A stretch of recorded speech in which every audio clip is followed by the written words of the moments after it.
So one more beautiful colour అండి. So present అయితే ఈ కలర్ కూడా చాలా ట్రెండింగ్లో ఉంది. పెసరపచ్చ గ్రీన్ అంటాం కదండి, సో ఆ కలర్ కాంబినేషన్తో తీసుకున్నారు. అండ్ మనకి శారీ మొత్తం కూడా గోల్డ్ జరీతో తీసుకున్నారు, పిచ్చుకలు అనేది వీవింగ్ అనేది.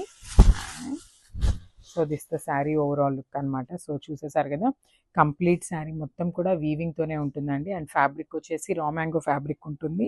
అండ్ రా మ్యాంగో కూడా మంచి ప్రీమియం క్వాలిటీ అండి, బికాస్ శారీ అనేది చాలా లైట్ వెయిట్ ఉంది. అండ్ మీకు ప్లీట్స్ పెట్టుకోవడానికి కూడా చాలా ఈజీగా ఉంటుందండి శారీ అయితే.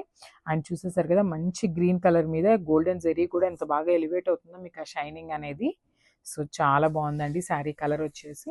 And this a beautiful pallu అనమాట. సో పళ్ళు చూడండి, క్లాసీ పళ్ళు అయితే ఇచ్చేసారనమాట. సో శారీ కంప్లీట్ లుక్ అయితే ఇట్లా ఉంటుంది. And let's see the blouse. So మనకి బ్లౌజ్ అనేది దీనికి dark violet colour blouse pair up చేసేసారు. అసలు చాలా బాగుందండి combination of the blouse and sari colour కూడా. So sari with blouse look అనేది మనకి ఇట్లా ఉంటుంది, బికాస్ శారీ అనేది చాలా సింపుల్గా ఉంది కదండి. సో దానికోసం మనకి బ్లౌజ్ అయితే హైలైట్ చేశారనమాట. అండ్ మీరు బ్లౌజ్ మీద చూస్తున్నది కూడా కంప్లీట్ జెరీ వీవింగ్తోనే ఉంటుంది. So this is not print అండి. సో శారీ మీద కానీ బ్లౌజ్ మీద కానీ కంప్లీట్ వీవింగ్తోనే వస్తుంది అనమాట. So this the sari overall look. Thank you.